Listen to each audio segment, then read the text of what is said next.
तो अभी आपने ये देखा कि इटली किस प्रकार से नेशन स्टेट बना, और आइए अब देखते हैं ब्रिटेन के बारे में कि ब्रिटेन किस प्रकार से नेशन स्टेट बना। 4.3 में देखिए, ब्रिटेन भी जो था, ब्रिटेन भी नेशन स्टेट बना, लेकिन ब्रिटेन का नेशन स्टेट बनने का जो तरीका था वह बिल्कुल ही डिफरेंट था। हेडिंग ही दिया है a strange case of Britain. इसका केस बिल्कुल अन्य सभी से स्ट्रेंज था, डिफरेंट था। वास्तव में बहुत सारे विद्वानों का ये मत है कि नेशन स्टेट का सही मॉडल यदि कोई है तो ब्रिटेन ही है।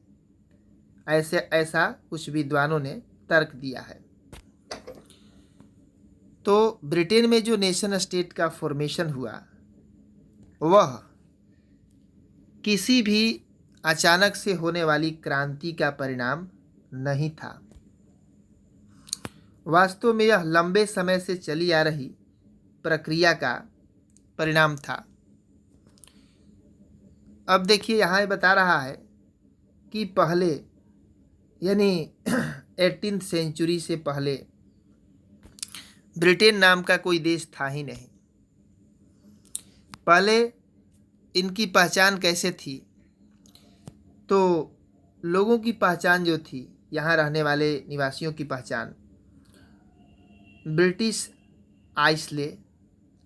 आइलैंड से होती थी, और अलग अलग एथनिक कंपोजिशन था इनका, अलग अलग नस्ल था, और उन्हीं एथनिक कंपोजिशन से इनकी पहचान होती थी, जैसे इंग्लिश, वेल्स, स्कॉट, आयरिश इत्यादि 4 प्रकार के ये जो थे यहाँ पर एथनिक ग्रुप रहते थे, according to language, according to culture, और इस प्रकार इनके एथनिक कंपोजिशन से ही इनकी आइडेंटिटी थी।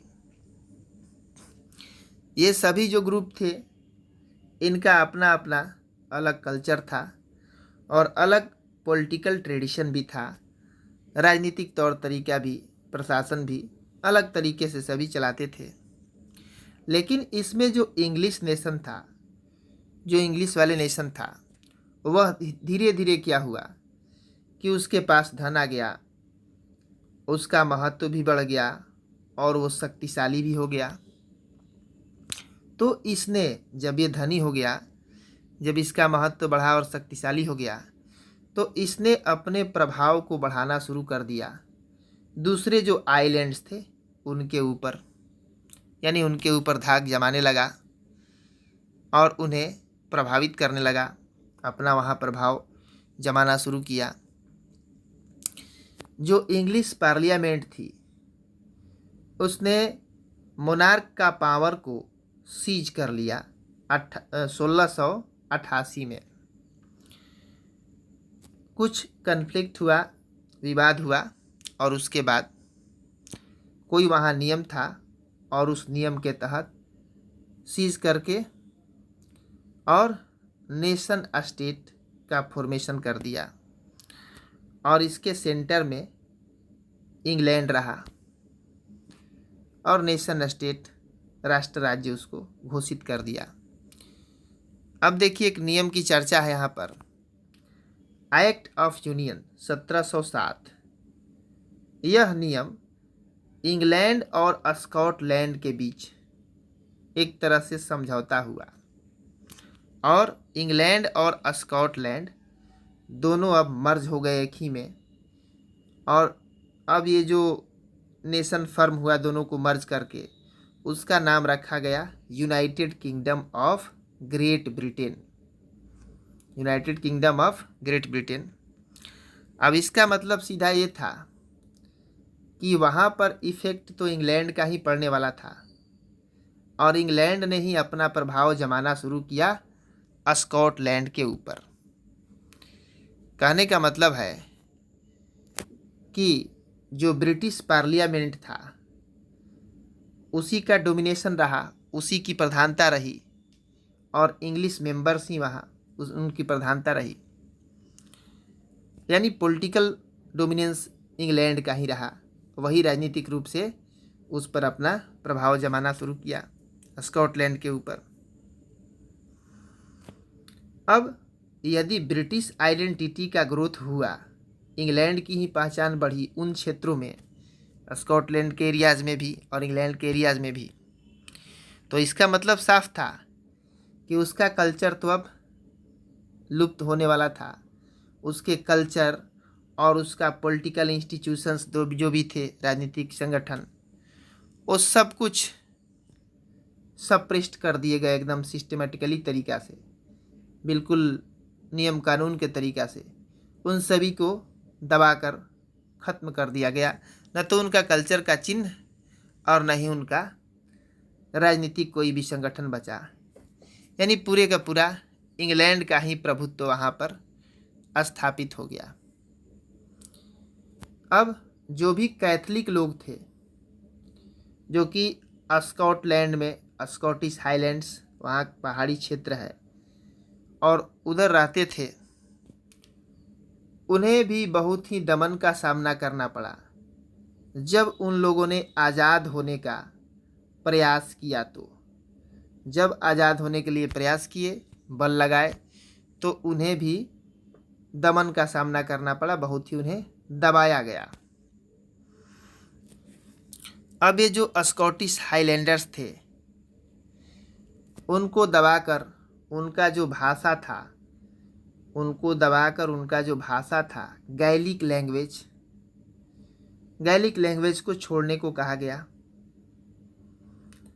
या उनका ट्रेडिशनल जो ड्रेस भी था उस ड्रेस को भी छोड़ने को कहा गया। यानी जबरन ज़्यादा संख्या में जो लोग थे अपने होमलैंड से भाग चले, माने भगा दिया गया उनको, जबरन उनको भगा दिया गया उनके होमलैंड से। यदि जो लोग नियम को नहीं माने, जो लोग अपना ट्रेडिशनल क्लॉथ पहनने से इनकार कर दिए, यानी ट्रेडिशनल क्लॉथ पहनेंगे ही ऐसा कहे, न पहनने से इनकार कर दिए, या अपना जो गैलिक भाषा है उसको छोड़ने से इनकार कर दिए, तो उन सभी लोगों को देश से बाहर भगा दिया गया। अब देखिए, एक अदर नेशन था आयरलैंड। आयरलैंड के साथ भी यही हुआ। उसका भी दुर्भाग्य बिल्कुल स्कॉटलैंड की तरह ही था।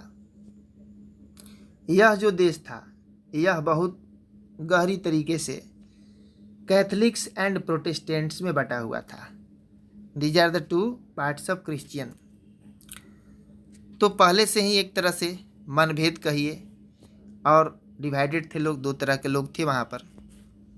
अब जो इंग्लैंड वाले थे, इंग्लिश ने हेल्प करना शुरू किया वहाँ के प्रोटेस्टेंट्स को आयरलैंड में, और उन लोगों ने ये कहा कि अपना डोमिनेंस तुम स्थापित करो कैथलिक लोगों के ऊपर, एक ऐसे देश के ऊपर जहाँ की कैथलिक ज़्यादा मात्रा में थे और प्रोटेस्टेंट ही कम मात्रा में थे। और कम मात्रा वाले प्रोटेस्टेंट को इंग्लैंड कह रहा है कि आप कैथलिक पर डोमिनेंस इस्टेब्लिश करो, और वो करते भी, क्योंकि इंग्लैंड खुद भी क्या था, प्रोटेस्टेंट था, और उसने सपोर्ट करना शुरू किया वहाँ के प्रोटेस्टेंट्स को। तो जाहिर सी बात है कि ये पावरफुल हो ही जाएंगे, सपोर्ट मिलेगा तो। अब जो वहाँ के कैथलिक्स थे, उन लोगों ने रिवोल्ट कर दिया, उन लोगों ने क्रांति कर दिया इंग्लैंड के खिलाफ।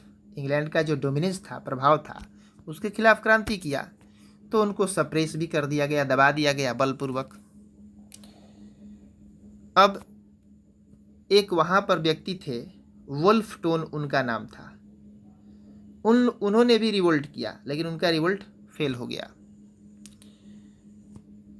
और 1798 में जो उनका रिवोल्ट हुआ था, वुल्फटोन और उनके साथ कुछ आयरिश मैन थे, आयरलैंड के लोग थे, उन्होंने 1798 में रिवोल्ट किया था। अब आयरलैंड को भी जबरन यूनाइटेड किंगडम में मिला लिया गया 1801 में, और अब एक नया ब्रिटिश नेशन फॉर्म हो गया। देखिए, पहले उन्होंने स्कॉटलैंड को मिलाया एक्ट ऑफ यूनियन के तहत 1707 में, और 1801 में उन्होंने आयरलैंड को मिला लिया। और इस प्रकार से ऐसे स्टेट का फॉर्मेशन किया जहाँ पर कि इंग्लिश कल्चर डोमिनेंट हो गया, और अपने कल्चर, अपने पॉलिटिकल इंस्टीट्यूशन का पूरा बोलबाला कर दिया इंग्लैंड ने, उसी को पूरा इस्टेब्लिश कर दिया। अब न्यू ब्रिटेन नेशन इस प्रकार से फॉर्म हो गया, और वहाँ का जो फ्लैग रहा यूनियन जैक, ब्रिटिश फ्लैग, वहाँ का झंडा, और वहाँ का नेशनल एंथम बनाया गया God save our noble king, और इंग्लिश लैंग्वेज को ही नेशनल लैंग्वेज बना दिया गया। और इन सभी चीज़ को बहुत अच्छी तरह से प्रमोट किया गया।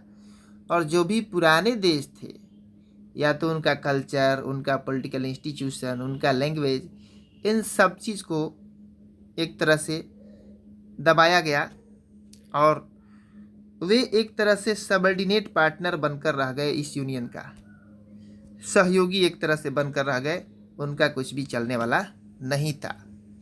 तो इस प्रकार से ब्रिटिश नेशन का फॉर्मेशन हुआ। वीडियो को देखने के लिए बहुत बहुत धन्यवाद।